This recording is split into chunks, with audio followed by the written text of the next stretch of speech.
Okey. So malam ni kita akan buat latih tubi untuk kertas 2 pula sebab 2 minggu lepas, okey. Minggu lepas tak ada, 2 minggu lepas pun tak ada, 3 minggu lepas. 3 minggu lepas kita buat kertas 1, okey. So dah habis dah kertas 1 tu sampai soalan 40 . So hari ni malam ni kita sambung untuk kertas 2 pula, okey. So kalau kamu ada soalan ke apa boleh je tanya terus, tak ada masalah. Okey. Kita buat santai-santai je lah malam ni. Okay, so kalau kamu ada grup kelas ke grup kawan-kawan ni kan, so bolehlah ajak sebab kalau ikutkan kelas malam ni tak ramai pun, that's why cikgu open pada semualah kan, supaya bila ramai tu meriah sikit lah kan. Kalau 2 orang, 3 orang student tu mungkin macam yalah tak happening sangat lah kan. So kalau orang ramai ni hopefully okey lah, ramai yang dapat cikgu dapat share dengan ramai orang lah. Okay. Okey, so kita tak buang masa, kita terus dengan soalan yang pertama.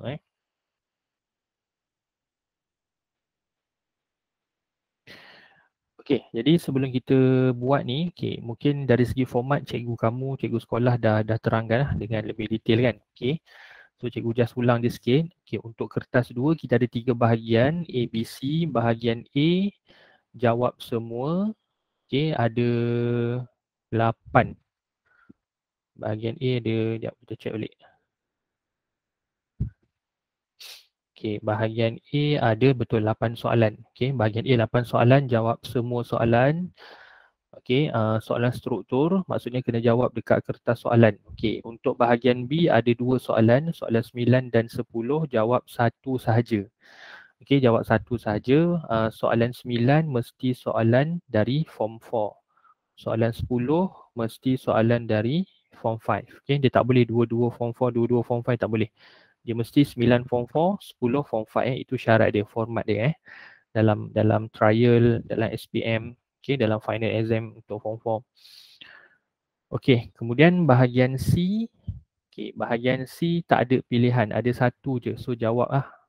Sebab kalau format sebelum ni, bahagian C ni pun ada 2 soalan. Soalan 11 dengan 12. 11 form 4, 12 form 5 kan. So bila format KSSM, jadi bahagian C kita buat satu soalan je. Soalan 11 je, iaitu form berapa kita tak pastilah. Okey, form berapa kita tahu. Okey, so Ahmad Farid. So kelas ni cikgu rekod juga. Okey, kelas ni cikgu rekod. So siapa nak link tu boleh PM cikgu lah. Okey alright. So itu format 2 jam 30 minit. Sangat lama lah nak jawab, tapi mungkin majoriti antara kamu dah pernah jawab trial kan. So kamu tahulah 2 jam setengah tu nampak lama, tapi bila jawab sebenarnya rasa tak cukup kan. Rasa nak 3 jam. 3 jam pun mungkin ada tak cukup juga. Okey. So sambil-sambil tu boleh share lagi dengan kawan-kawan ke, siapa-siapa kan yang ramai followers ke, bagi link tu supaya ramai lagi lah dapat join Okay, walaupun kamu tak kenal, cikgu pun tak kenal kamu direct kan, tapi kita berkongsi lah Oh, ada yang form 4 Okay, so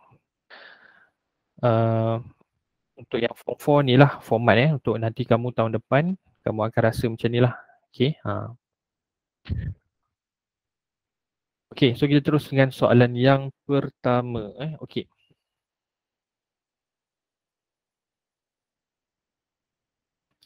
Okay, soalan dia bagi graf sesaran melawan masa bagi sebuah kereta. Okay, so dalam tajuk, kalau ikutkan soalan pertama ni daripada bab 2 daya dan gerakan 1 Okay, saat ni dia bagi graf sesaran melawan masa. Okay, perkara yang penting kamu kena ingat dalam graf sesaran masa ni, maklumat dia ada satu je. Yang pertama, kecerunan. Okay, kecerunan graf. Kita akan dapat halaju objek. Maksudnya apa yang kita dapat daripada kecerunan tu mewakili halaju objek tu. Okey, sebab ini adalah graf sesaran lawan masa. Sebab kecerunan dia adalah sesaran bahagi masa. Sesaran bahagi masa bermaksud halaju lah. Okey. Okay, so soalan A dia nak maksud. Jadi macam biasa soalan kertas 2 memang permulaan soalan tu dia akan tanya definisi maksud semua tu lah. Okay, so yang pertama adalah maksud kepada sesaran. Okay, dari segi kuantiti sesaran ni adalah kuantiti vektor yang mana kuantiti yang mempunyai magnitude dan arah. Okay, so dari segi maksud sesaran ni adalah jarak terpendek dari titik mula ke titik akhir.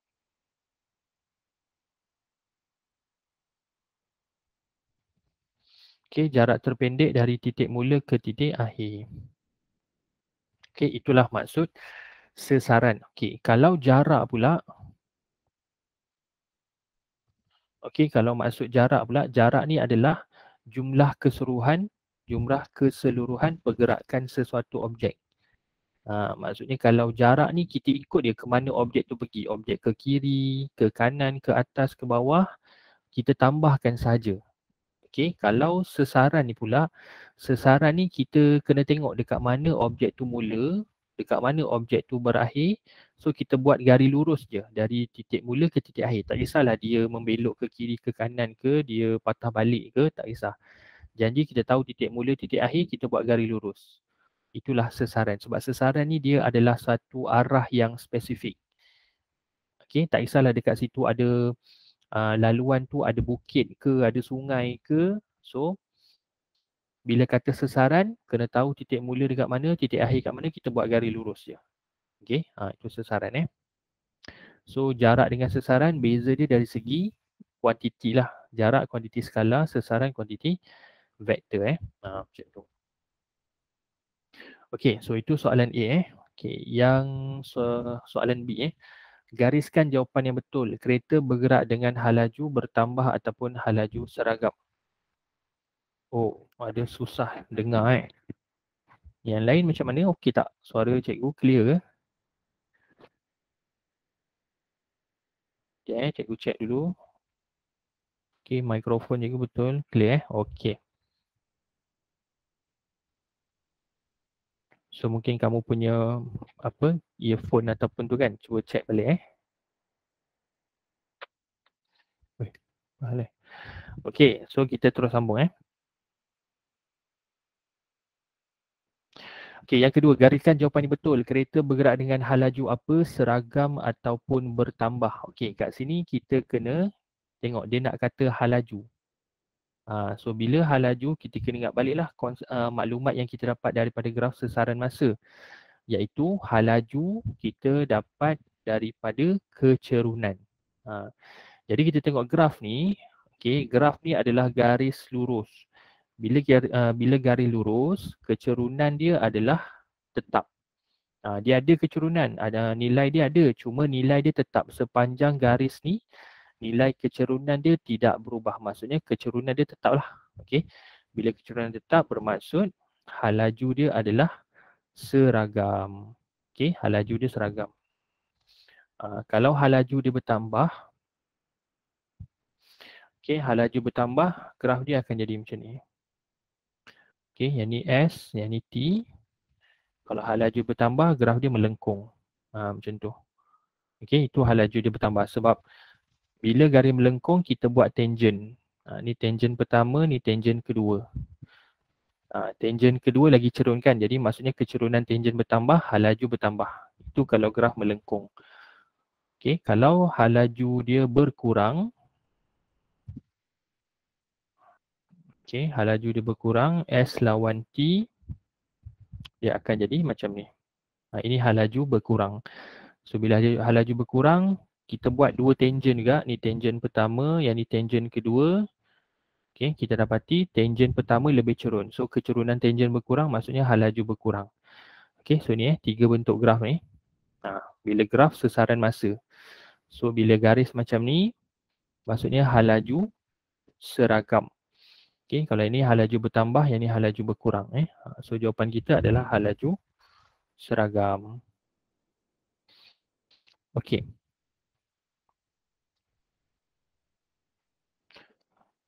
Okey, boleh semua? Kalau okey, kalau ada soalan boleh terus tanya. Okey.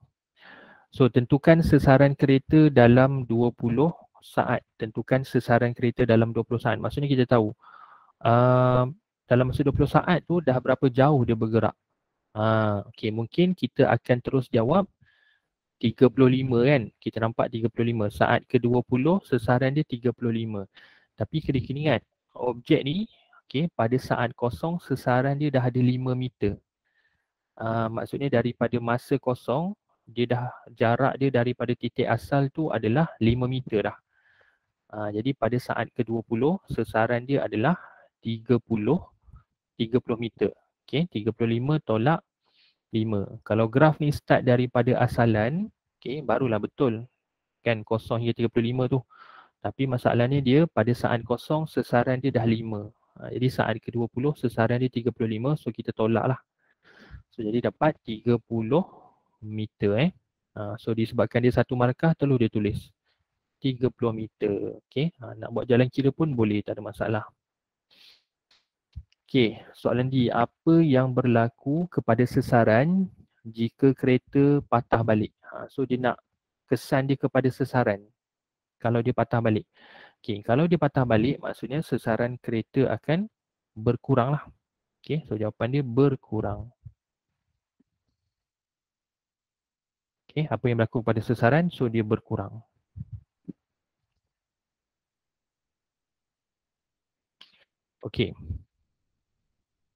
Kalau dia kata apa yang berlaku kepada jarak bila kereta berpatah balik. Jadi jarak dia bertambah lah.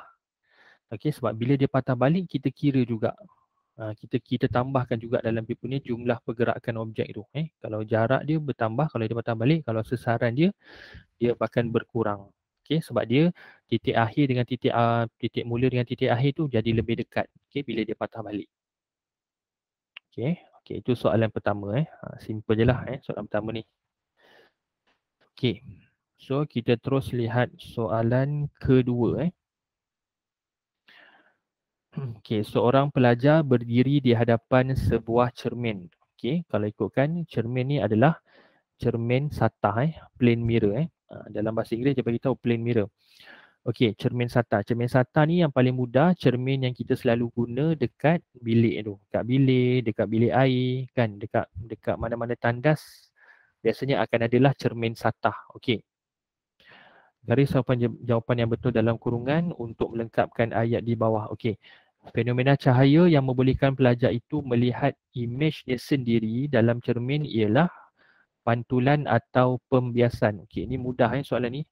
Ini level soalan sains ni sebenarnya soalan sains PT3 So bila kita kata cermin, bila kita kata cermin dia mesti pantulan. Bila kata cermin mesti pantulan. Pembiasan ni hanya untuk kanta. Pembiasan ni untuk kanta. Kanta cembung, kanta cekung. Selain daripada kanta, pembiasan juga berlaku dalam air. Contohnya kita masukkan sebatang pen dalam segelas air. Kita dapati pen tu bengkok kan. Ataupun kolam tu kita lihat daripada luar kolam, kita lihat seolah-olah kolam tu seperti cetik. Nampak kolam tu macam tak dalam pun, bila masuk dalam. Itu adalah pembiasan juga. Kelas. Macam mana pula dengan cermin mata? Mungkin ada antara kamu sekarang ni pakai spek mata kan, pakai cermin mata. Cermin mata ni fenomena cahaya dia apa kelas? Dia punya nama dia cermin mata, cermin. Macam mana?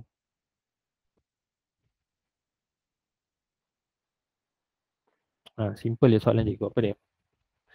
Cermin mata. Cermin mata walaupun nama dia cermin, tapi kita tahu dia adalah kanta kan. Cermin mata ni adalah sejenis kanta sebenarnya. So bila cermin mata, dia akan jadi pembiasan sebab cahaya boleh masuk dalam spek mata kita tu.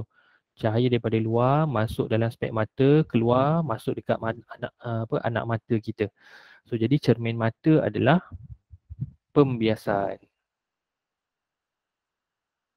Okay, kenapa kita tak pakai perkataan kanta mata? Sebab kalau kita guna kanta mata, dalam anak mata kita dah ada kanta mata kan. So takkan spek mata kita nak panggil kanta mata juga. So jadi macam tak sedap lah kan. Lagipun kita dah biasa sebut, orang dekat luar pun dah biasa sebut yang spek mata tu adalah cermin mata kan. Kalau kita tengok dekat kedai pun, kedai cermin mata kan. Kita tak baca pun kedai kanta mata kan. Jarang lah ada. Itu kat hospital adalah kanta mata kan, orang yang buat operation masukkan kanta baru dalam mata tu. Okey. So jadi cermin mata pun adalah pembiasan walaupun nama dia cermin. Okey. Okey, boleh beza pantulan dengan pembiasan. Ingat tu. Kalau cermin, cermin cekung, cermin cembung, cermin satah semuanya pantulan.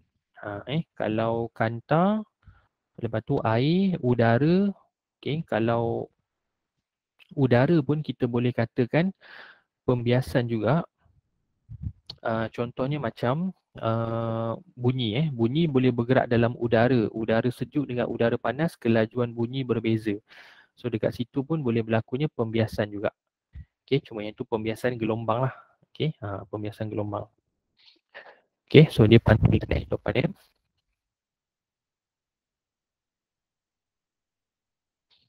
Okey. B. Nyatakan satu ciri imej yang terbentuk pada cermin satah itu. Okey.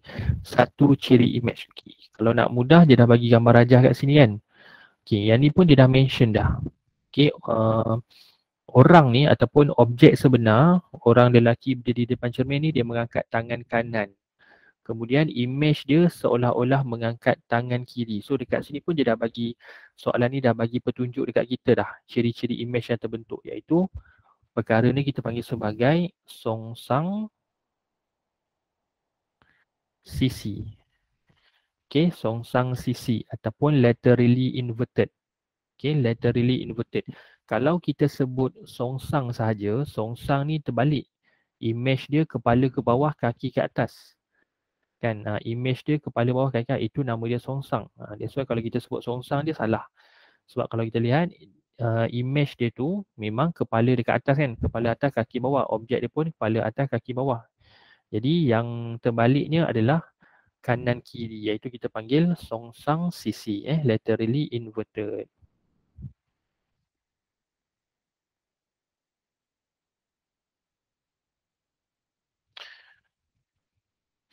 Okey, so ada soalan Ahmad Farid. So betul lah, jawapan akan ikut kepada markah soalan tu. Kalau markah dia 1, terus tulis jawapan.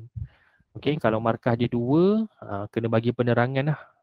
Kena bagi penerangan kepada jawapan kamu tu. Okey, biasanya kalau soalan struktur ni maksimum biasanya 2 je. Okey, kalau lebih daripada 2 tu dia akan jadi soalan AC, bahagian B dengan bahagian C. Kalau bahagian A ni maksimum biasanya 2 je lah. Kadang-kadang lah ada 3 soalan, ada 3 markah. Tapi tak banyak sangat. Okey, kalau 4 markah pun biasanya soalan yang penerangan. Tapi kebanyakannya macam tu lah, 2-3 lah. 2-3 markah macam tu. Okey. Okey, selain daripada songsang sisi, apa lagi ciri-ciri kepada cermin satah? Okey. Yang seterusnya adalah maya.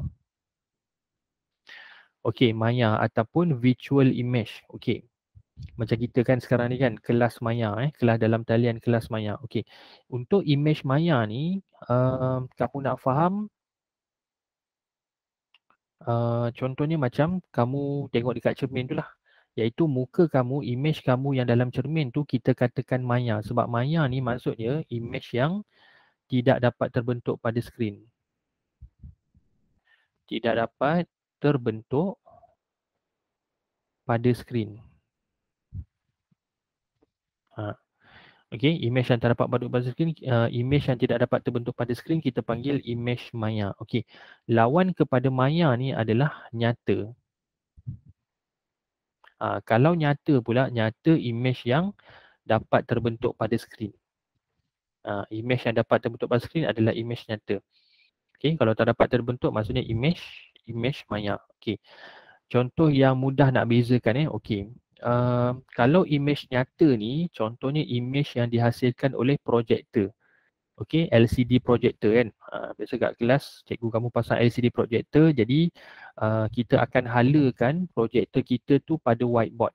Okey, kita akan halakan pada whiteboard. Jadi image yang dikeluarkan oleh projector tu akan jatuh dekat whiteboard tu. Whiteboard tu akan bertindak sebagai skrin. Okey, akan bertindak sebagai skrin, ataupun kalau dekat dewan kita ada tabir putih tu kan, skrin putih tu. Itu adalah skrin lah. Jadi image yang jatuh dekat whiteboard tu, dekat skrin tu, kita panggil sebagai image nyata. Okay, image yang dikeluarkan oleh projector. Okay. Kalau kamu buat presentation dalam kelas, kamu lalu depan projector tu, kamu dapat lihat image projector tu jatuh dekat badan kamu, dekat baju kamu kan. Image tu jatuh dekat baju kamu. Maksudnya itulah nama dia image nyata. Okay, itulah nama dia image nyata. Image yang dapat terbentuk pada skrin.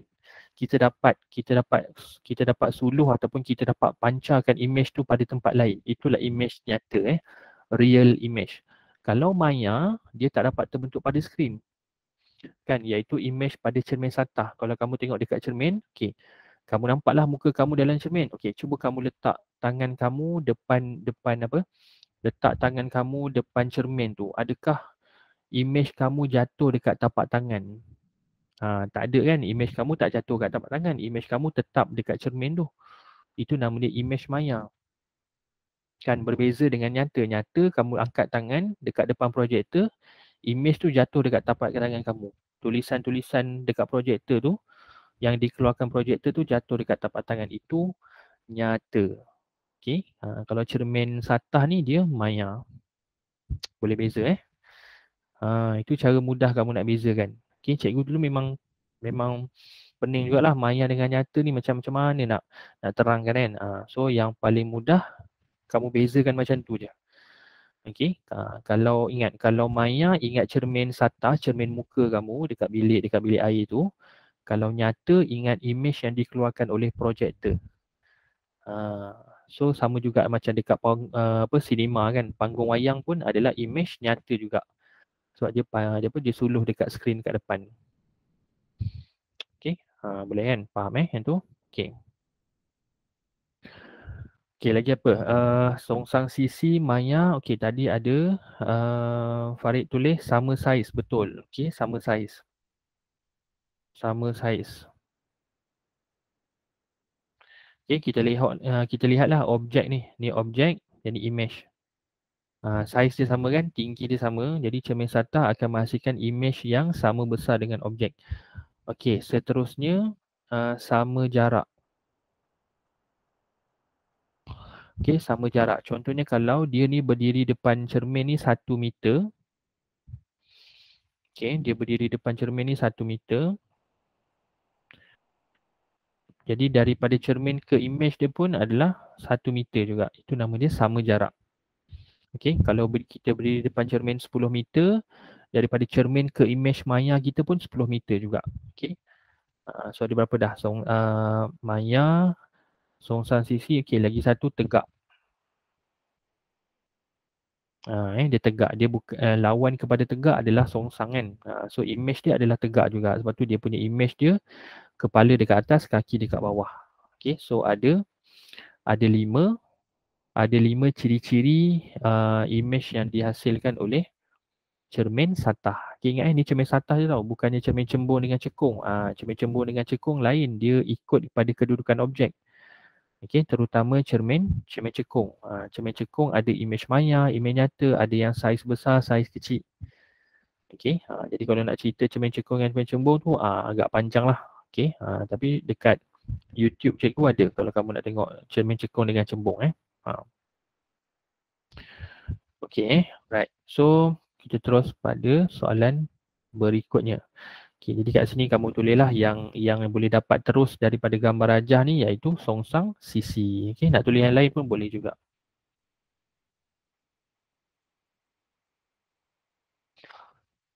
Okay, C. Okay, satu objek A diletakkan di hadapan sebuah cermin cekung. Baru cakap kan. Ni dah jumpa dah soalan cermin cekung. Okay.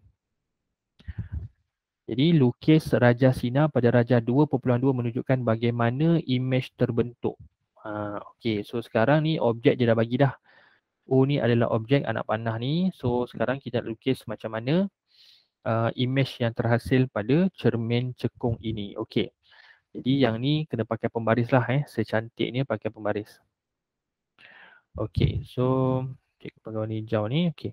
So jadi mula-mula kamu kena ingat sifat cahaya yang melalui cermin cekung. Okey. Mana-mana cahaya yang lalu dekat cermin cekung akan mengalami pantulan dan dia akan menumpu. Okey, cahaya itu akan mengalami converging, okey, menumpu. Okey, kalau cermin cembung dia akan mencapah diverging, okey, diverge. Yang ni dia akan menumpu converge. Okey, jadi lukisan dia adalah mula kamu letakkan pembaris kamu dekat atas objek ni. Okey, lepas tu buat garis selari dengan paksi utama. Okey, so dia akan terpantul melalui titik fokus.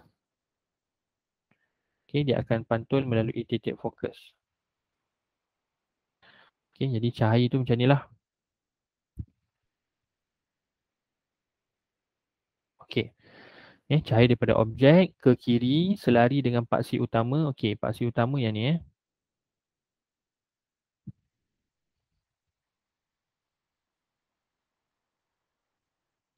Okey, tu paksi utama. Cahaya daripada objek selari dengan paksi utama terpantul lalu titik fokus. Okey. Yang kedua, kamu letakkan pembaris kamu dekat objek dan juga C. So dia akan jadi macam ni lah.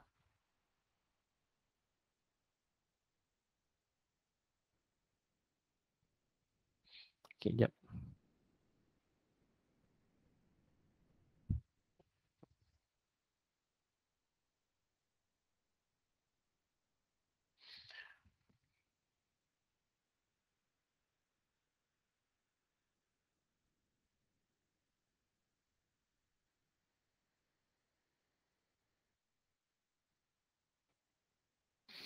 Okey, so cahaya dia macam ni Cahaya daripada objek pergi ke arah cermin cekung.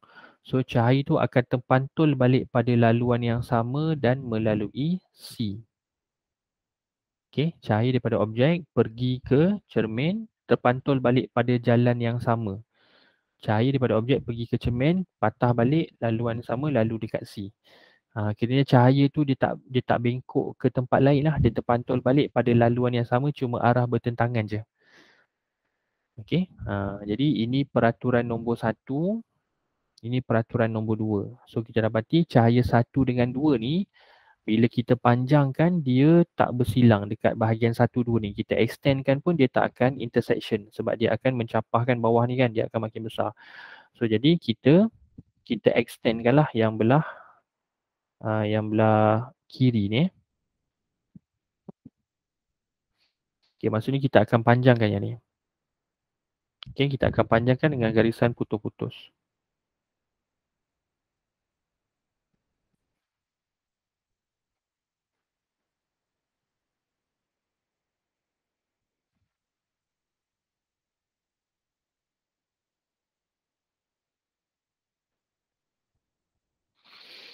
Okey, kemudian ini kita kena panjangkan dia punya paksi utama je. Okey, so persilangan itulah yang akan membentuk image. Okey, so inilah image yang terhasil.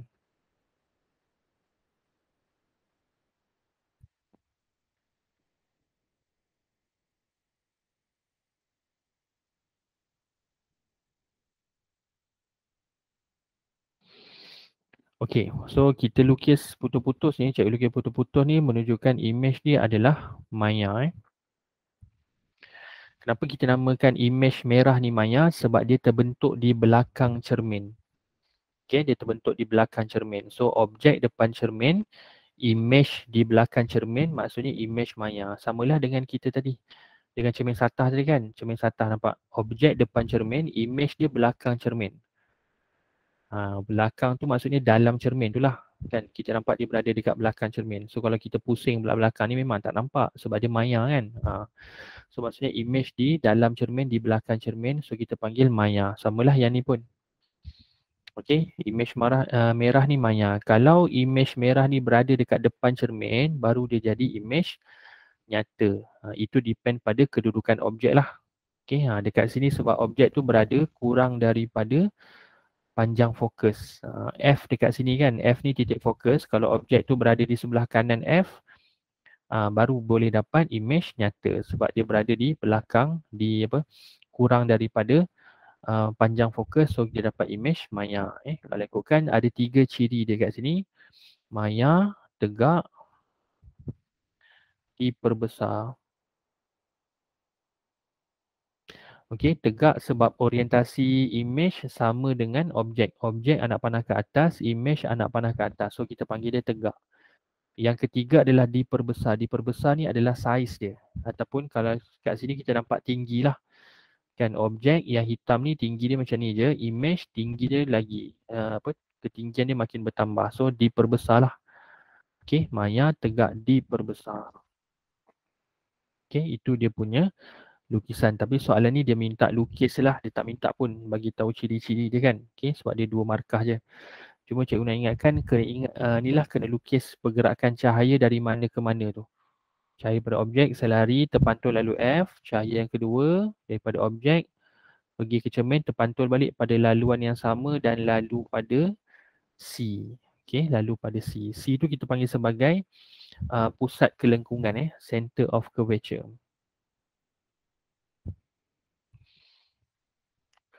Okay, alright. So, kita lihat soalan 2. Berikan satu contoh kegunaan cermin cekung dalam kehidupan.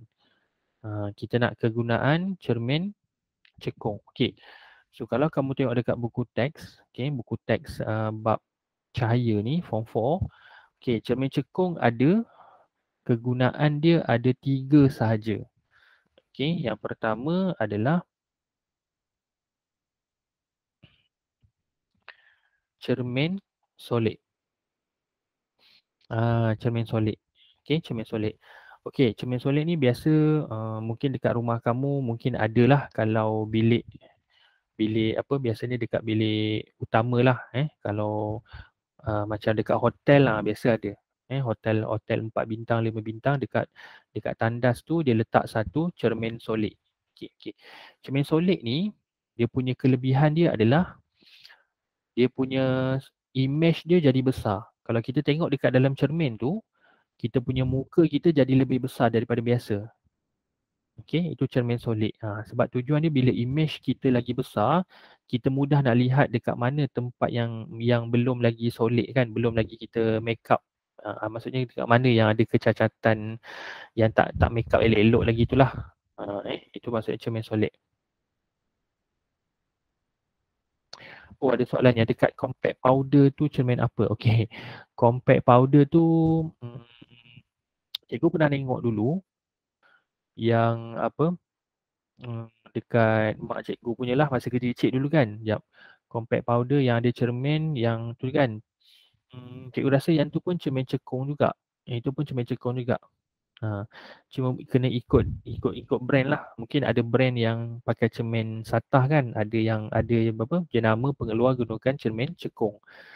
So cara nak kena pasti dia kamu tengok. Kalau kamu nampak image kamu dalam tu lagi besar daripada biasa, maksudnya itu adalah cermin cekung. Okey, cermin cekung. Okey, concave lens. Concave mirror Concave mirror. Okey, biasa kalau kamu pergi mana lagi dekat hotel lah, cikgu nampak dekat hotel yang 4 bintang, 5 bintang dia ada dekat dalam bilik air dia, dekat dinding tu dia letakkan satu cermin. Cermin tu memang nama cermin solid, tapi kalau dekat hotel tu biasanya untuk orang apa shave janggut, misai kan. So dia tengok dekat cermin tu lah. Okey, untuk shave misai janggut dia tengok dekat cermin tu, jadi image yang besar tu mudah untuk dia lihat dekat mana lagi yang apa ada macam tak shave lagi ke kan. So kalau dalam buku teks dia tulis cermin solid lah untuk juru solid. Okey. Kalau dekat IKEA pun, kamu pergi IKEA pun ada juga cermin solid ni dia jual dekat bahagian cermin tu. Bila kita lalu dekat tu nampak besar kan muka kita. Okey, selain pada cermin solid, ada juga cermin pergigian cermin pergigian. Okey, cermin pergigian ni sama juga konsep dia macam cermin solid, iaitu dekat bahagian yang sukar dilihat oleh doktor gigi. So doktor gigi tu akan masukkan cermin tu yang macam sekali pandang nampak macam spatula tu lah dalam kimia tu kan. Dia macam ni tu. Nak kata sudu pun lebih kurang macam tu lah, tapi dia cermin So doktor tu akan biasa dia dekat bahagian belakang gigi kita, doktor susah nak tengok kan, takkan doktor nak duduk pula kan tengok. So dia akan masukkan cermin pergigian dekat belakang gigi kita, so dia akan nampak lah bahagian gigi tu. So sama juga kelebihan dia, dia akan besarkan image. So mudahlah untuk doktor tu nak periksa dekat mana ada kerosakan gigi. Itu yang kedua. Yang ketiga, pemantul. Pemantul dalam lampu hadapan kereta.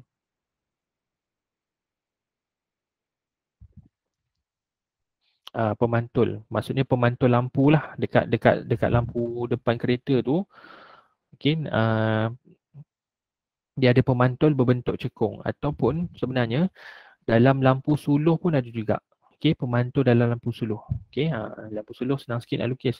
Okay, ni pemantul lampu suluh.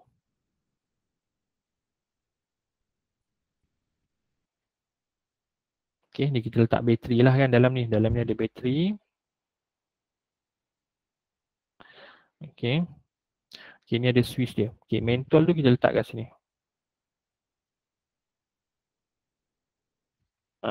Okay. Jadi dekat pemantul ni, bahagian pemantul tu adalah berbentuk cekung. Okay, tujuan dia kita guna pemantul berbentuk cekung supaya cahaya yang keluar daripada mentol ni terkena pemantul tu, cahaya tu akan menuju ke depan. Cahaya daripada mentol keluar, dia pergi ke depan.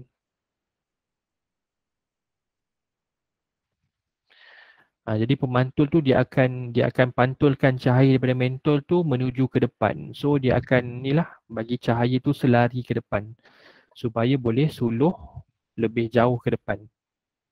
Okay, so pemantul dekat lampu depan kereta, mana-mana kenderaan pun dekat lampu depan dia tu mesti ada pemantul cekung, lampu suluh, spotlight, okay, lampu limpah. Okay, lampu limpah dekat stadium ke dekat asrama ke, okay, dia akan ada pemantul berbentuk cekung. Okay, lagi satu, bila sebut pemantul berbentuk cekung ni, piring astro. Cikgu rasa semua orang pernah tengok piring astro kan? Okay, piring astro pun sebenarnya berbentuk cekung juga.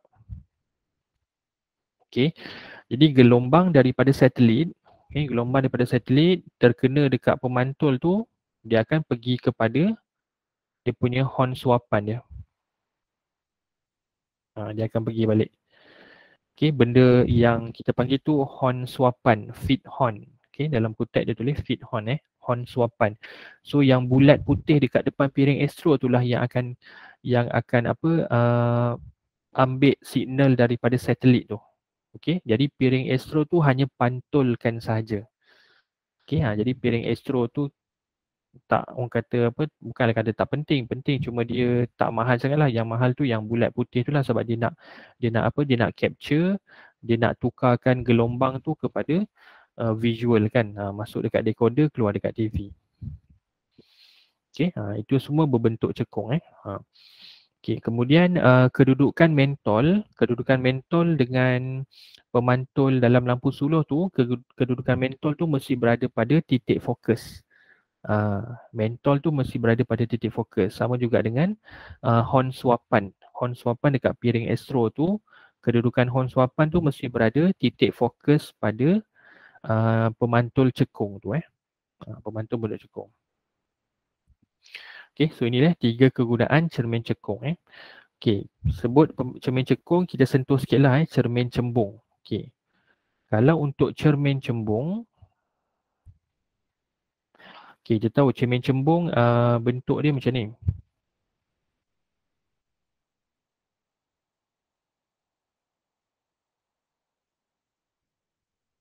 Okay, ni cermin cembung kan. Okay, macam belakang sudu. Cermin cembung seperti bahagian belakang sudu. Okay, cermin cembung ni kelebihan dia adalah medan penglihatan dia luas. Okay, medan penglihatan dia luas. Jadi disebabkan kelebihan dia, medan penglihatan luas, cermin cembung ni digunakan sebagai cermin keselamatan. Okey, cermin keselamatan dekat selekor tajam dan juga cermin keselamatan dalam bangunan. Kamu boleh lihat benda ni dekat dalam kedai Speedmart ke, kedai 7-Eleven ke, okey, kedai-kedai runcit. Biasanya dia akan letak dekat penjuru kedai dekat bahagian atas. Okey, bahagian atas penjuru kedai dekat shilling kedai tu. So dia akan letak cermin cembung. Itu untuk tujuan keselamatan sebab medan pelihatan cermin cembung ni luas, so jadi kita letak satu cermin dia dah boleh cover kawasan yang luas dalam kedai tu untuk keselamatan. Okey, kalau pakai cermin satah, medan pelihatan dia tak luas sangat. Tak luas macam cermin cembung. Jadi kamu bezakan dua ni lah. Cermin cembung, kelebihan dia medan pelihatan luas, kegunaan dia untuk keselamatan, cermin keselamatan. Kita punya apa ni? Cermin dekat dalam kereta tu, cermin pandang belakang dalam kereta tu pun adalah cermin cembung juga. Okey, medan pelihatan dia luas. Kalau cermin solid, image dia besar. Cermin cekung, cermin solid dengan cermin penggigian, medan pelihatan dia luas. Okey. So itulah beza dua cermin berserta dengan kegunaan dia. Okey. So kalau ada soalan boleh je tanya. Okey. So kita masuk soalan 3 Okey, soalan 3 ni adalah tajuk elektrik. Okey, tajuk elektrik form 5. Okey, satu litar elektrik mentol P, Q, R dan S adalah serupa dan filamen setiap mentol mempunyai rintangan 2 ohm. Okey, so kat sini ada 4 mentol P, Q, R, S. Mentol ni adalah serupa. Okey, bila kata serupa tu maksudnya mentol tu dia punya penggunaan tenaga elektrik dia penggunaan tenaga elektrik dia sama, dia punya rintangan dia pun sama, iaitu setiap mentol tu 2 ohm lah. 2 ohm, 2 ohm, 2 ohm, 2 ohm PQRS. Okey, soalan maksud rintangan soalan nak maksud rintangan. Okey. So dari segi formula, rintangan ni kita boleh dapat daripada hukum Ohm. Okey, V sama dengan I darab R. Okey. Jadi I sama dengan kita buatkan R lah. R sama dengan V bahagi I. Maksudnya rintangan ni kita boleh dapat daripada voltan bahagi dengan arus. Voltan bahagi dengan arus. Jadi nak buat dalam bentuk ayat, mana-mana formula yang ada operasi bahagi, kita mulakan ayat dengan nisbah. Nisbah V ni kita akan guna sebagai beza keupayaan. Kalau nak tulis voltan pun boleh juga, tapi biasa dalam fizik kita sebut beza keupayaan lah. Nisbah beza keupayaan kepada arus. I itu arus. Nisbah beza keupayaan kepada arus untuk suatu konduktor.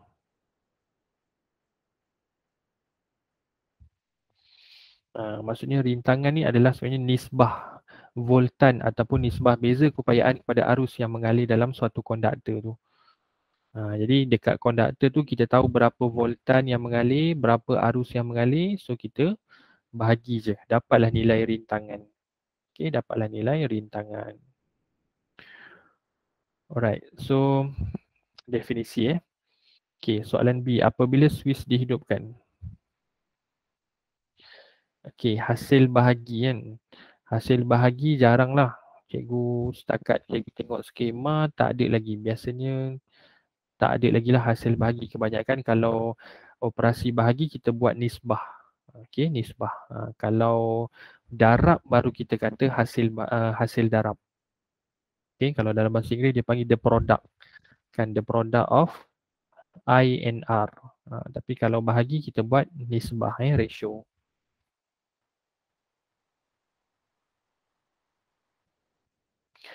B. Apabila switch dihidupkan, dua mentol manakah yang menyala dengan lebih cerah? Sekarang kita nak cari mentol yang menyala dengan lebih cerah.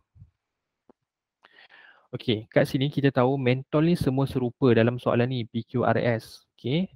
Jadi suppose tu bila uh, mentol tu serupa, okey, sepatutnya kecerahan dia serupalah, sama dengan syarat arus yang mengalir dia sama banyak. Tapi disebabkan kita susun mentol ni pada susunan yang berbeza, iaitu P dengan Q. Okey, mentol PQ ni kita susun secara selari. Okey, parallel connection, parallel circuit. Manakala RS kita susun secara bersiri ataupun sesiri. Okey, series. Jadi kat sini kita kena ingat konsep yang bila kita susun selari dengan bersiri ni, dia akan menyebabkan arus dia dah tak sama dah. Arus yang lalu dekat setiap mentol tu tak sama, bergantung kepada dia punya jenis sambungan. Okey. Jadi dekat sini kalau kita tengok, okey, bila kita pasang, okey, kita tulis 2 ohm kat sini. Ni 2 ohm, ni 2 ohm, ni 2 ohm, ni 2 ohm. Okey.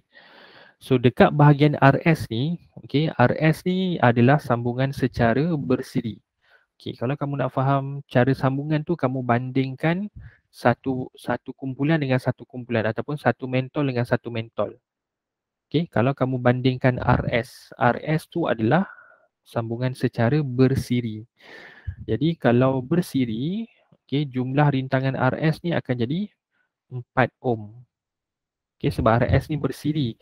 Kalau kita bandingkan P dengan Q pula, P dengan Q ni adalah selari. Bila selari, formula dia akan jadi 1/R sama dengan 1/2 tambah 1/2. So dapat 2/2 kan. Jadi dapat 1. Kalau R pun kita akan dapat 1 ohm juga. Jadi maksudnya P dengan Q, kalau kita combine, dia akan jadi jumlah rintangan dia 1 ohm. Sebab dia punya apa? Dia punya sambungan PQ tu adalah selari. So bila selari, 1/2 tambah 1/2, 2/2, dah terbalik kan, dapat 1 juga kan. So jadi dapat P dengan Q kita combine dapat 1 ohm lah. Kalau RS kita combine dapat 4 ohm sebab RS tu adalah bersiri. Bila bersiri jumlah rintangan dia tambah dia macam-macam, 2 tambah 2, 4. Kalau selari tu yang guna formula sikit tu. Okey. Jadi kat sini RS 4 ohm. Okey, PQ 1 ohm. Okey. Kemudian apa kaitan dengan kecerahan? Okey, ingat balik formula formula hukum ohm tadi. Okey. Jadi bila rintangan tinggi, arus akan jadi kecil. Bila rintangan dekat kawasan tu besar, arus akan jadi kecil. Maksudnya arus susah nak lalu kat situ sebab banyak rintangan. Kan kita boleh fikir logik dia. Bila satu tempat tu banyak rintangan macam roadblock ataupun jam, kita tak nak lalulah kat situ. Kan susah nak lalulah. So bila rintangan banyak, arus akan jadi kecil. Jadi dekat sini, okey, arus akan jadi kecil lah kat sini. Dekat bahagian PQ ni arus akan jadi besar. Arus akan bertambah. Okey, nampak R dengan I itu berkadar songsang. Okey, R dengan I itu berkadar songsang. Rintangan dengan arus. Okey. So dah boleh menjawablah soalan ni. Dia kata dua mentol manakah menyala dengan lebih cerah? Jawapan dia PQ. Okey. P dan Q. Okey, sebab dia apa? Sebab dia adalah jumlah rintangan PQ adalah kecil ataupun arus yang mengalir pada PQ adalah besar. Boleh tulislah salah satu. Jumlah rintangan PQ kecil. Jumlah rintangan PQ kecil. Yang kita dah kira dah. PQ jumlah rintangan dia adalah 1 ohm. Okey, RS jumlah rintangan dia 4 ohm. Okey, so menyebabkan dia punya bila jumlah rintangan kecil menyebabkan arus yang mengalir pada PQ tu besar. So that's why PQ tu menyala dengan lebih terang. Jadi kecerahan P sama dengan kecerahan Q. kecerahan R sama dengan kecerahan S. Macam tu Kalau P dengan R, P lagi terang. Q dengan R, Q lagi terang. Q dengan S, Q lagi terang. Okay, macam tu. Okay, boleh Alright. Hitungkan bacaan emitter tersebut. Okay, kenapa kita tidak tengok voltan? Okay, so bagus soalan ni Okay, kenapa kita tak nak tengok voltan? Okay, sebabnya uh, voltan tu dia sebenarnya hasil darab arus dengan rintangan kan. Sebab kita tengok kat sini. V tu adalah I darab dengan R. So maksudnya bila kita dah kaji I dengan R tu, maksudnya kita dah kaji voltan sekali lah sebenarnya. Kan. Sebab kalau kita nak tengok dekat sini, maksudnya voltan merentasi P tu 3 volt, voltan merentasi Q pun 3 volt. Tapi kalau R dengan S tu, dia 1.5, 1.5. Kan, kalau ikutkan boleh juga, tapi bagi cikgu nak senang, kamu tengok yang itulah arus dengan rintangan. Kalau kamu nak buat juga dari segi voltan, macam cikgu cakap tadi lah, voltan merentasi P dengan Q 3 volt sebab P dengan Q tu selari. Voltan merentasi R dengan S adalah 1.5. Okay, macam ni cikgu tu 1.5 sebab R dengan S tu rintangan dia sama, 2 ohm 2 ohm kan. Jadi voltan pun bahagi 2 lah. Yang merentasi R 1.5, merentasi S pun 1.5. Kalau kita letak voltmeter, kita akan dapatlah kat sini. Yang ni 1.5 volt, yang ni pun 1.5 volt juga. Okay, total dapat 3 lah bateri kat situ. Okay, alright. So, soalan nak hitung bacaan emitter. Maksudnya kita nak tengok berapa arus yang mengalir dekat emitter tu. So, kita tengok kat sini, emitter duduk dekat bahagian kiri ni kan. Okay. So, bila sampai sini, kamu kena ingat arus akan keluar daripada terminal positif. Arus akan keluar dekat positif and then masuk dekat negatif. Okay. So, untuk kira arus, okay.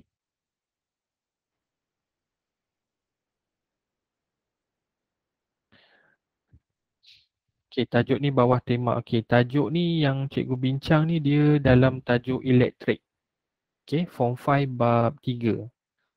Okay, kalau kamu ada buku rujukan, form 5 bab 3. Dia tema elektrik elektromagnet. Okay, okay,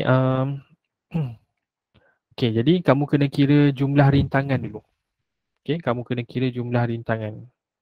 Jumlah rintangan dulu. So, jadi kita dah kira dah tadi PQ jumlah rintangan dia adalah 1, RS jumlah rintangan dia 4. So, kalau kita lukis balik dia akan jadi macam ni.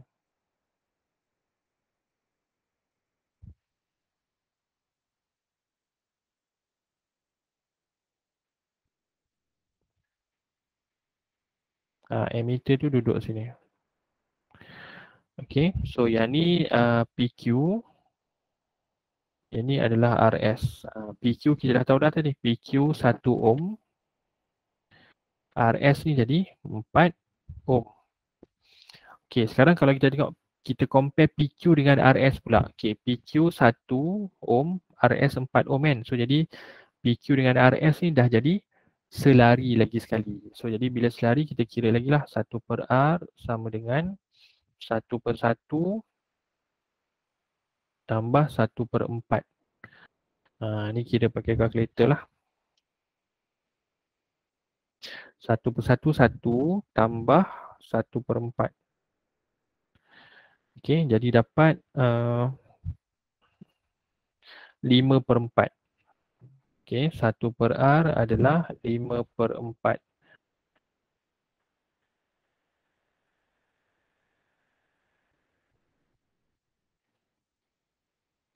Okay, so jadi kita dapat R sama dengan 4 per 5. Okay, R kita dapat 4 per 5 ohm. Okay, jangan lupa kita kena tukar balik R tu sebab kalau kita biar kita ambil 5 per 4 tu salah lah sebab 5 per 4 tu adalah 1 per R. Jadi R ni adalah 45. Okey, so belum lagi habis. Kita kena gunakan formula V sama dengan IR, I sama dengan V bahagi R. So kita punya V tu adalah bateri kita 3 bahagi 4/5. Baru dapat I tu. Okey, 4 bahagi 5, 3 bahagi 4/5 So jadi kita dapat 3.75 ampere. Okey, so jadi arus dia 3.75 lah.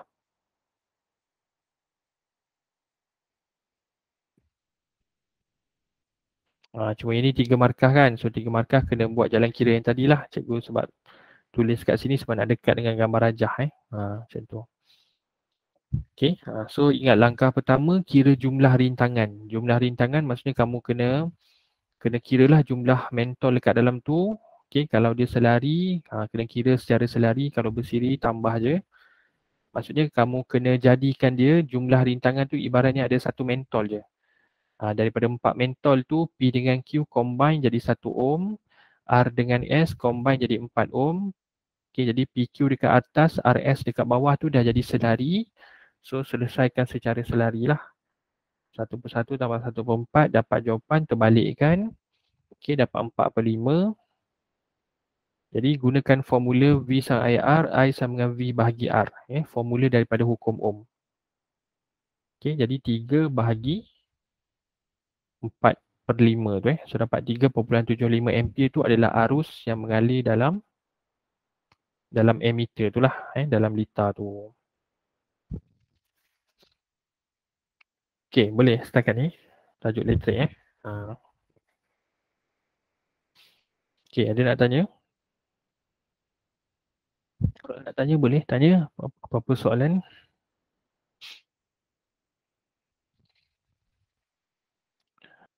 Okey, so kalau tak ada kita rehat jap boleh dalam masa 3-5 minit macam tu, 3 hingga 5 minit. Kalau nak tanya pun boleh tulis, nanti cikgu jawab. Okey, kita rehat jap.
Okey kelas, so kita sambung boleh Alright, so ada beberapa soalan kat sini. Okay,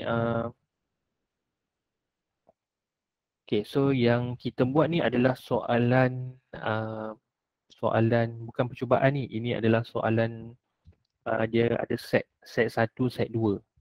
Tapi dalam ni dia combine lah semua form ada. Form 4 ada, form 5 ada. Tapi ni bukan percubaan negeri, bukan Tak silap cikgu, yang ni cikgu ambil dari negeri Sabah sebenarnya. Modul daripada negeri Sabah. Okay, so soalan kedua, untuk soalan definisi, cikgu tak galakkan guna rumus ke bagi cikgu kiri. Okay, kalau untuk soalan definisi lah, okay, sebab cikgu nak clearkan kat sini sebab cikgu bukan cikgu sekolah, cikgu hanyalah cikgu tuition ataupun tutor je. Jadi cikgu tak expose kepada penandaan. Cikgu tak ada pergi seminar ke apa semua kan. Sebab cikgu sekolah dia punya seminar kan, ada seminar penandaan. Okay, macam cikgu banyak belajar daripada internet dan cikgu pernah ada guru pemeriksa tu pernah bagi macam talk lah. Okay, macam ceramah talk, cikgu dengar macam tu je lah. So untuk definisi yang cikgu faham, definisi ni seeloknya memang kena ambil daripada buku teks. Okay. Kalau nak buat formula tu orang kata macam pilihan terakhir. Pilihan terakhir kan, katakanlah kamu dah tak nak tulis definisi, memang kamu dah tak ingat dah apa ayat nak tulis tu, tak tahu nak buat ayat tulis. So daripada kamu biarkan jawapan tu kosong, kamu tulis je formula yang berkaitan dengan soalan tu. Kan, sebab kalau kamu biar kosong memang confirm lah tak dapat markah kan. Memang pemeriksa pun tak boleh tolong. So kalau kamu cuba juga untuk jawab walaupun kamu tulis formula, kalau pemeriksa tu baik hati ke ataupun dia tahu effort kamu, so mungkin dia bagi markah. Tapi seeloknya definisi memang kena buat ayat lah. Okay, so kalau macam definisi tu tak ada dalam buku teks, kita boleh buat dengan ayat sendiri guna yang teknik tadi tu. Kalau dia ada formula, kalau hasil darab, kita tulis hasil darab. Kalau dia bahagi, kita tulis sebagai nisbah. Macam tu je lah. Okay, sebab kalau kamu biarkan kosong, memang pemeriksa pun tak boleh nak bantu kan. Macam tu. Itu yang cikgu dengar lah daripada pemeriksa bagi tahu. Okay, sebab satu lagi cakap pasal penandaan ni, dari segi penandaan ni dia dynamic. Dynamic ni maksudnya dia berubah-ubah. Contohnya macam unit. Okay, unit kalau kamu ada sesetengah tahun, okay, ada setengah penandaan tu, kalau tak ada unit dia tak bagi markah. Ada setengah tahun tu kalau tak ada unit boleh pula. So dia ikut pada tahunan tu lah. Dia punya ketua pemeriksa tu kata kalau okay, tahun ni kita terima, kalau tak ada unit pun kita terima selagi jawapan dia betul. Okey lah. Ada setengah tu dia kata okey, tahun ni mesti ada unit. Kalau tak ada unit kita tak boleh bagi markah. Okey. So dia dynamic lah, itu orang kata budi bicara pemeriksa soalan. Okey. Itu yang cikgu dengar lah yang daripada ceramah tu. So nasihat cikgu, itulah seeloknya kamu hafal lah kan. Tapi cikgu faham lah definisi ni macam-macam kan. Subjek ni ada definisi ni, subjek tu ada. So kena susun lah elok-elok. Okay. Okay, file ni share dekat group. Okay, boleh insyaAllah cikgu share dekat group nanti. Okay, sebab cikgu ada banyak group. Group WhatsApp ada 3-4 group. Telegram ada 3. Okay. Tapi yang terbaiknya adalah kamu refer dekat guru sekolah kamu lah, sebab dia orang yang lebih up to date tentang pemarkahan ni. So yang mana cikgu tahu, yang setakat cikgu faham tu cikgu bolehlah share. Sebab yang latest kamu kena refer yang cikgu sekolah kamu. Okay, sebab kalau macam trial ke apa, sebab dia orang yang tanda kan. Macam tu lah.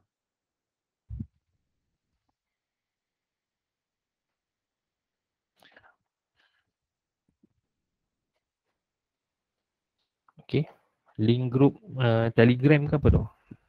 Kalau Telegram boleh.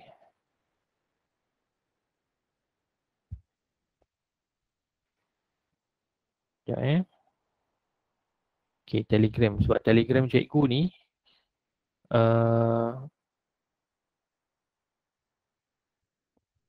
okay, jap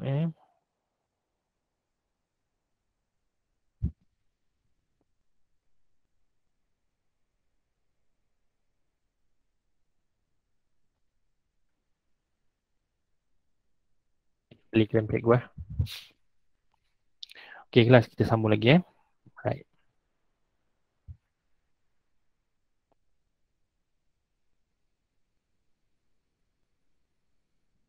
Okay, sama. Okay, nombor 4.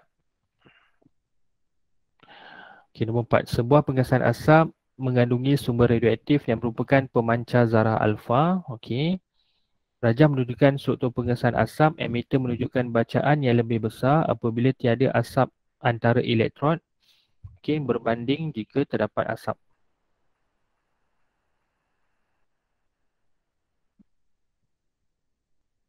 Okey, nyatakan sifat zarah alfa. Okey, so yang ni dari soalan radioaktif lah ataupun fizik nuklear fizik nuklear. Okey, jadi sifat zarah alfa. So sifat zarah alfa ni dia lebih kepada uh, maksud kepada zarah alfa tu lah. Okey, jadi kalau kita tengok zarah alfa ni adalah nukleus helium. Okey, zarah alfa ni adalah nukleus helium. Okey, jadi kita boleh tulis sifat zarah alfa ni dia adalah nukleus helium, okey, yang bercas positif.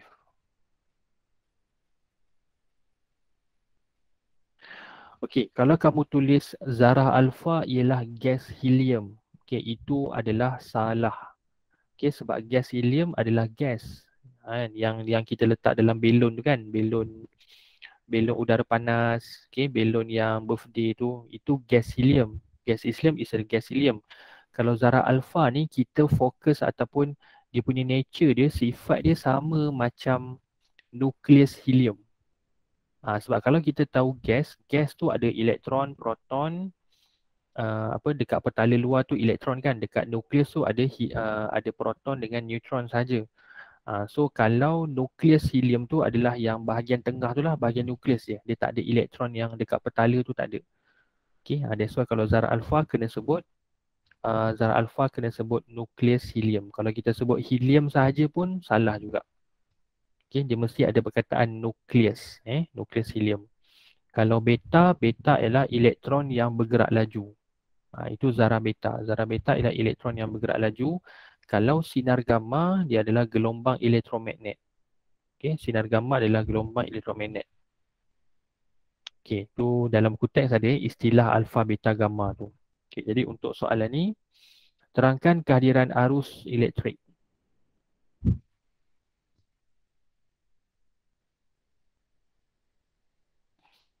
Okay, nukleus 42He boleh ke? Okay, kalau kamu tulis tu, yang tu dah jadi dia punya simbol nukleid dia. Kalau kamu tulis 42He, ini simbol nukleid untuk zarah alfa kan. Dia nak sifat dia, kamu kena buat ayat lah.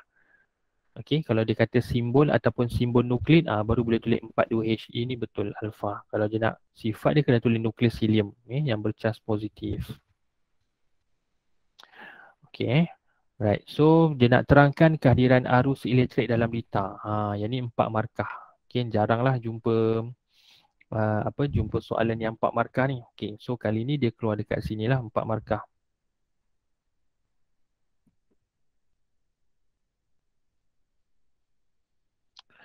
Okay, cuba kamu, okay, cikgu salin dululah jawapan dia.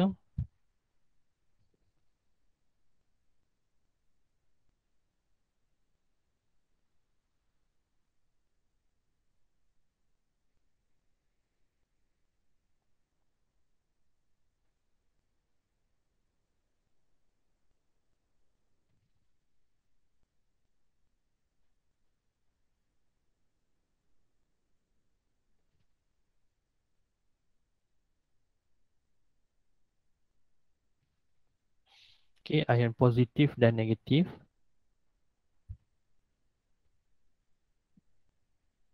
dihasilkan.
Okey.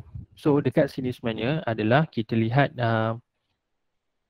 kesan daripada bahan radioaktif tu. Okey, kalau bahan radioaktif tu dia mengeluarkan zarah alfa. Okey, zarah alfa ni sifat dia kuasa pengayunan dia sangat tinggi. Okey, zarah alfa ni kuasa pengayunan sangat tinggi. Kalau kamu cari dekat buku teks, dia dah tak cerita dah kuasa pengayunan. Kalau tak silap cikgu, kamu belajar waktu ke radioaktifan. Kamu belajar waktu sains dulu. Form berapa cikgu tak pasti. Form 2, Form 3 macam tu.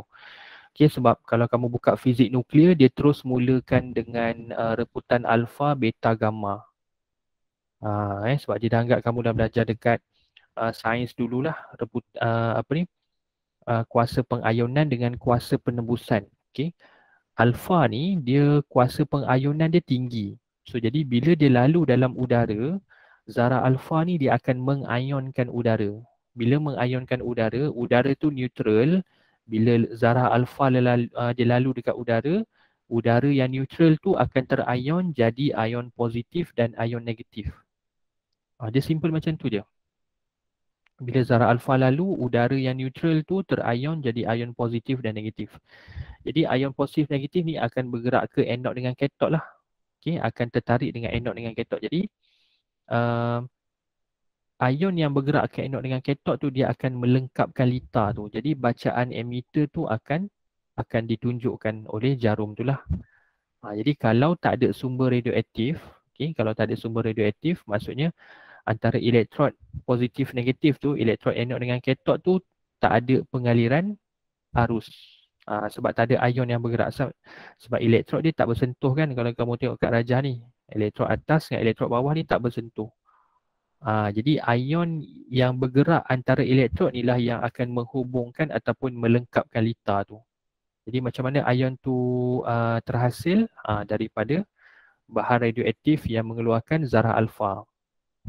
Kiranya macam zarah alfa ni mengayunkan udara, udara tu melengkapkan lita. Jadi kalau tak ada zarah alfa, lita tu tak lengkap lah kiranya. Okay, boleh Hmm.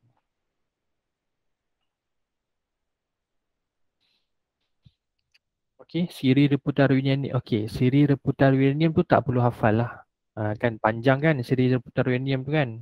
Daripada uranium sampai bawah sekali tu berjuta-juta tahun. Tu tak perlu hafal. Just kamu ambil maklum je lah. Kalau kamu nak hafal, kamu hafal yang pembelahan nuklear tu. Okay, pembelahan nukleus. Pembelahan nukleus untuk uranium tu, itu hafal lah sebab dia tak akan berubah lah yang tu. Okay. Ya betul. Okay, Ahmad Farid betul. So sambungan fizik nuklear ni adalah sebenarnya sambungan yang sains dulu. So boleh dikatakan apa yang kamu belajar dekat sains dulu, form 1 to form 3 tu sebenarnya dia bawa juga ke form 4, form 5 ni. Okay.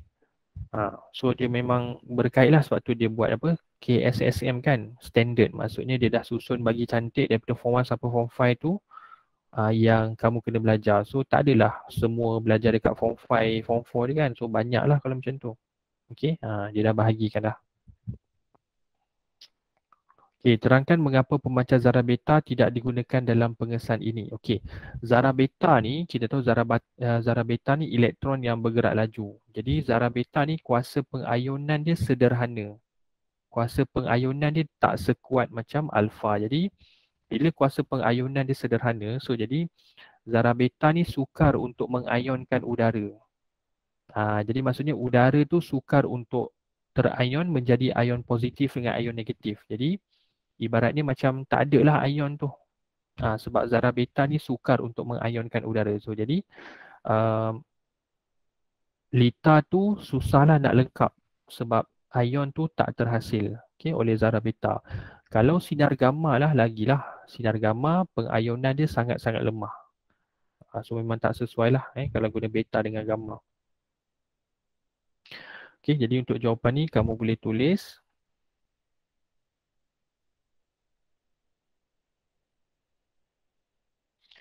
kuasa pengayunan zarah beta ialah sederhana.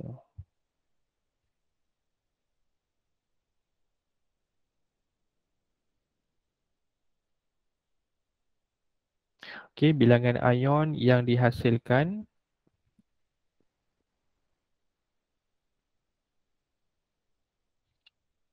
tidak cukup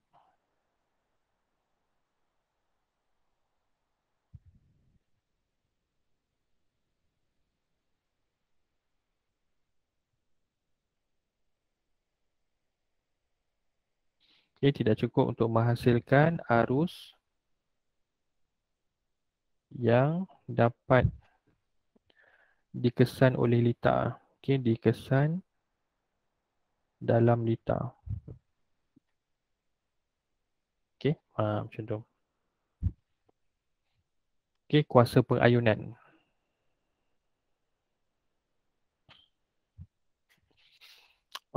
Kuasa cerita tentang kuasa pengayunan ni, dia ada satu lagi sifat dalam radioaktif ni, kuasa penembusan. Kuasa penembusan, penetrating power. Kuasa penembusan dia terbalik dengan kuasa pengayunan. Ingat kalau zarah alfa, zarah alfa kuasa pengayunan dia paling tinggi, paling bagus. Tetapi kuasa penembusan zarah alfa paling lemah. Kuasa penembusan zarah alfa paling lemah. Maksudnya zarah alfa ni dia tak dapat melepasi, even sehelai kertas pun dia tak boleh tembus. Apatah lagi nak lepas kita punya badan, nak lepas dinding, tak mampu. Sebab disebabkan oleh kuasa pengayunan dia yang tinggi tu. Jadi bila dia bergerak dalam udara, zarah alfa ni dia mudah kita boleh kata macam dia mudah terlarut. Bila dia lalu dalam udara dia, zarah alfa ni dia cepat hilang dalam udara. Sebab dia punya dia punya sifat dia tu, dia akan mengayunkan udara. Jadi bila dia mengayunkan udara, jadi dia hilanglah dalam udara tu. Sebab udara tu dah terayun, jadi zarah alfa tu dah hilang dalam udara. Jadi dia bergerak dalam udara pun dekat dia zarah alfa. Jadi walaupun kuasa pengayunan dia tinggi, tapi kuasa penembusan dia sangat lemah untuk zarah alfa. Kalau sinar gamma ni kuasa pengayunan dia lemah, tetapi kuasa penembusan dia sangat tinggi. Sinar gamma ni boleh tembus badan kita. Maksudnya kalau zarah gamma, kalau sinar gamma tu lalu, dia boleh melepasi badan kita. Sebab dia adalah gelombang elektromagnet. Dia bukannya lalu dekat badan kita nampak dia boleh tembus badan tu, tembus secara macam ada lubang ke tak. Dia boleh lalu merentasi badan kita, melintasi dinding. Kalau ada dinding, sinar gamma boleh lepas dinding tu. That's why sinar gamma ni berbahayalah sebenarnya. Berbahaya sebab dia boleh melepasi dinding. Sebab dia adalah sejenis gelombang. Macam kita lah, gelombang yang kita guna untuk wifi, untuk handphone kan. Kita duduk dalam rumah pun dapat signal lagi sebab gelombang elektromagnet, gelombang radio tu dia boleh melepasi dinding. Kalau kita tengok spektrum elektromagnet, gelombang radio dekat atas kan. Sinar gamma bawah sekali. Dia dalam spektrum elektromagnet jugalah, tapi dia bawah sekali lah sinar gamma tu. Soalan D.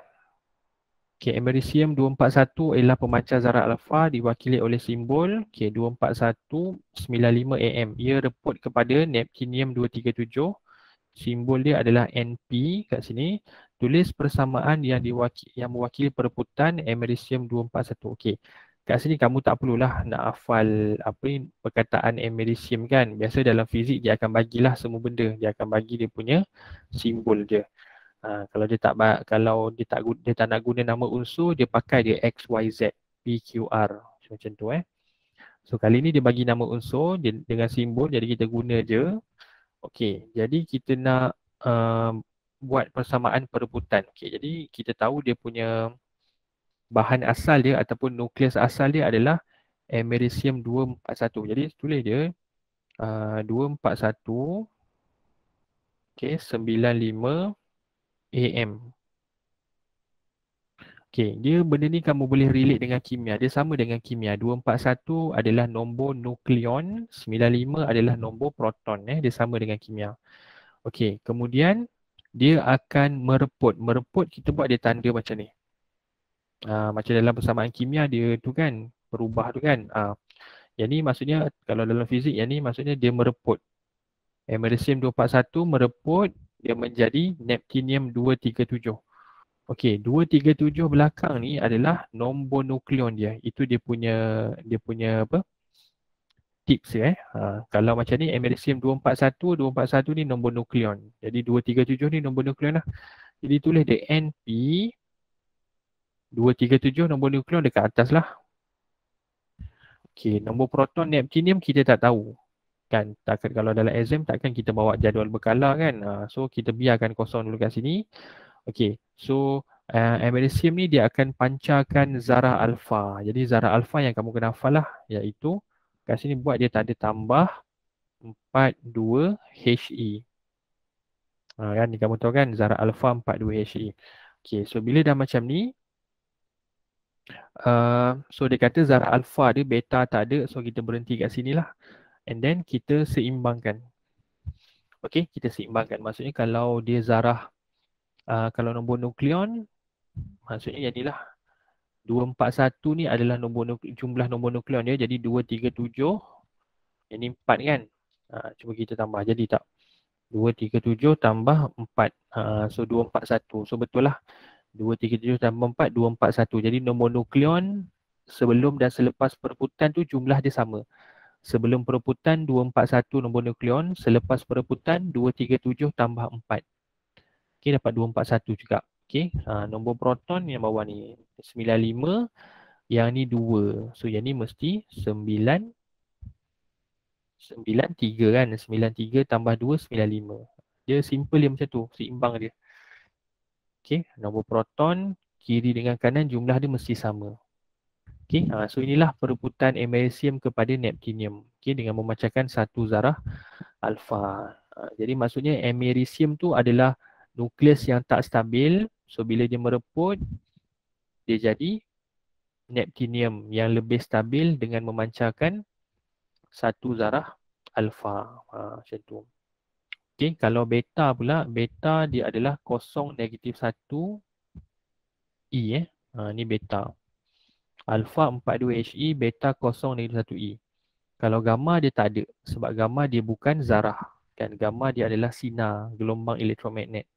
So gamma dia tak ada dia punya simbol nukleik lah, dia just ada simbol yang biasa macam ni je, ni gamma. Ni alfa, ni beta, ni gamma. Okey, simbol ni tulisan daripada apa Greek, Greek alphabet. Okey, tamadun Yunani dulu. Okey, boleh Okey, tak apa kita lebih sikit lah. Tadi pun kita start lambat kan. Okey. So nombor 5 dua penunggang mengayuh basikal pada jarak yang ditunjukkan dalam masa 3 saat. Itu okey, itu 5.1. Okey, 5.1 ni dua-dua kayuh. Rajah 5.2, seorang dia kayuh. Okey. Rajah 5.1 dua-dua kayuh, rajah 5.2 seorang dia kayuh. Okey, 5.1 ni sampai dalam masa 3 saat, rajah 5.2 ni sampai dalam masa 7 saat. Lambat sikit lah sebab seorang dia kayuh. Okey, namakan daya yang bertindak antara tayar basikal dengan jalan tu. Okey, ni mudah je lah. Daya geseran. Okey, tayar dengan jalan tu ada daya geseran. Okey. Rajah 5.1 dan 5.2 bandingkan daya yang dikenakan oleh penunggang basikal yang menyebabkan basikal bergerak ke depan.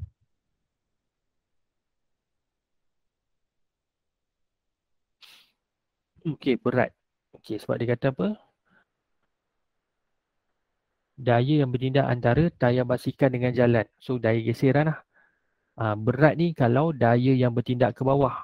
Daya yang bertindak ke bawah ni baru berat. Okey, W weight. Okey, disebabkan oleh tarikan graviti. Berat disebabkan oleh tarikan graviti. So, antara tayar dengan jalan, geseran. Okey.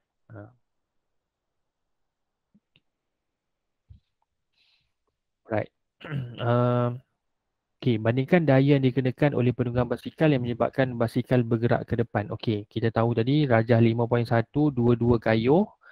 5.2 ni seorang dia kayuh. Jadi daya pada 5.1 ni lagi besar lah sebab dua orang kayuh kan. 5.2 ni sikit. Jadi untuk jawab dia kamu tulis rajah 5.1 lebih besar pada rajah 5.2. Maksudnya daya yang dikenakan pada 5.1 tu lagi besar lah pada 5.2 sebab dua orang kayuh kan. So boleh buat tanda ketaksamaan ya. Okey, bandingkan masa diambil untuk bergerak pada jarak yang sama. Okey, ini kita tengok dia pada soalan. Okey, 5.1 3 saat, 5.2 7 saat. Jadi 5.1 lagi sikit lah. Rajah 5.1 lebih kecil pada rajah 5.2. Okey. Bandingkan pecutan basikal. Okey. Jadi dekat sini yang pecutan yang banyak adalah 5.1. Okey, sebab dia dua-dua kayuh kan.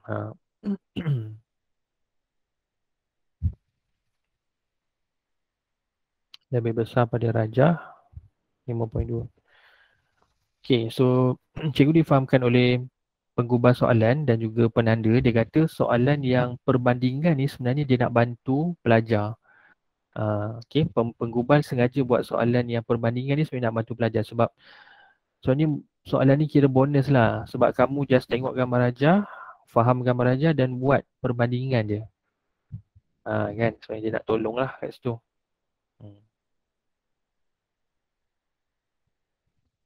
Soalan paling favourite kan. Okey. Tapi kena hati-hati jugalah. Okey. Sebab kadang-kadang dia ada apa? Hubungan tu ataupun perbandingan tu kadang-kadang dia tak dapat direct pada gambar rajah, dia kena fikir sikit. Tapi kena hati-hati jugalah walaupun dia senang kan. Okey, hubung kait daya yang dikenakan oleh penunggang basikal dengan pecutan basikal. Okey, so bila hubung kait kena buat jawapan semakin. Okey, macam hipotesis tu kan. Okey, so dia nak daya dengan pecutan. Jadi semakin bertambah daya, semakin bertambah pecutan lah. Okey, semakin bertambah daya, semakin bertambah pecutan. Okey, macam tu. Okey, soalan terakhir namakan belum terakhir lagi. Hukum fizik. Hukum fizik pada soalan 5B4. Okey, hukum fizik ni tentang pecutan dan daya kan. Jadi kalau rasa confuse kamu tulis dalam bentuk simbol daya F, pecutan A. Apa formula yang mengaitkan F dengan A? Iaitu formula F sama dengan MA. Iaitu daya adalah jisim darab dengan pecutan. Jadi hukum fizik apa yang melibatkan ni? Dia hukum gerakan Newton ke berapa? Apa dapat? Hukum gerakan Newton kedua. Okey, kedua jawapan dia. Hukum gerakan Newton ada 3 ingat. Hukum gerakan Newton pertama adalah tentang inersia. Cikgu rasa inersia semua orang faham kan? Inersia yang kita dalam kereta bila brake badan kita ke depan tu. Ataupun bila tekan minyak badan kita ke belakang. Itu inersia. Okey, nak keluarkan sos cili dalam botol, kita goncang-goncang botol tu, itu inersia juga. Itu hukum gerakan Newton pertama. Ingat, hukum gerakan Newton pertama inersia. Hukum gerakan Newton kedua, formula dia yang tu, F sama dengan ma. Kalau kamu nak baca dia punya statement tu panjang sikit lah. Hukum gerakan Newton kedua tu kena tengok buku teks. Okay. Hukum gerakan Newton ketiga, hukum gerakan Newton ketiga ni adalah daya tindak balas. Maksudnya kalau kita tekan, kalau kita tolak dinding, okay, ni dinding kan, kita tolak dinding dengan daya 100 Newton. So dinding tu tak tumbang pun. Okay, kita tolak ni. Kenapa dinding tu tak tumbang? Sebab dinding tu keluarkan daya yang sama banyak. 100 Newton juga. Cuma arah yang dinding tu keluarkan daya dalam arah bertentangan dengan kita tolak.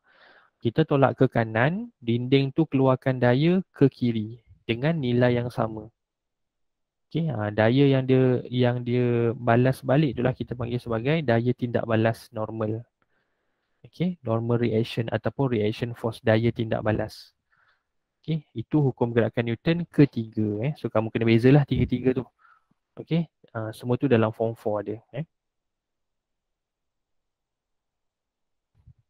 Okey, sikit lagi. Apa akan terjadi kepada pecutan basikal Rajah 5.1 apabila kedua-dua puangan basikal itu membongkok ke depan? Okey, kita tahu 5.1 ni dua-dua orang kayuh kan. So apa berlaku bila dia membongkok ke depan? Dia membongkok ke depan ni dia tunduk lah. Dia tunduk macam pelumba basikal dekat dalam track tu kan. Azizul Hasni tu kan. Dia tunduk kan. Apa berlaku kepada pecutan? So jawapan dia bertambah. So bila dia tunduk, pecutan basikal bertambah sebab dia dekat sini dia nak 2 markah. Okey, sebab dia 2 markah, kamu kena bagi tahu 2 lah sebab. Okey, yang pertama bila dia tunduk tu, rintangan udara dia berkurang.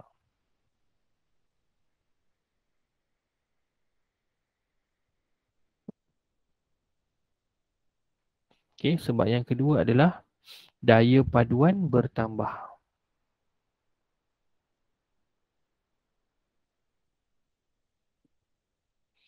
Okey, dia kayuh macam biasa dia kayuh macam biasa. So bila dia tunduk, rintangan dia akan berkurang. Contoh macam ni Okey, cikgu lukis dalam bentuk kotak lah.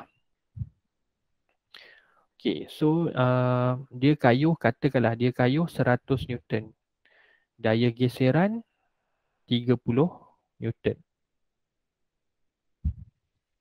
Okey, cikgu ambil 40 lah Okey, yang ni bila dia tak tunduk lagi 100 Newton dia kayuh. Okey, daya geseran ataupun rintangan udara yang kena pada badan itu sebab dia tegakkan badan. Rintangan udara tu adalah kita katakan contohnya 40 Newton. Okey. So bila dia tunduk, dia kayuh sama 100 Newton. Tapi disebabkan dia tunduk, dua-dua tunduk tu, rintangan udara dia akan menurun. So katakanlah jadi 20 Newton je.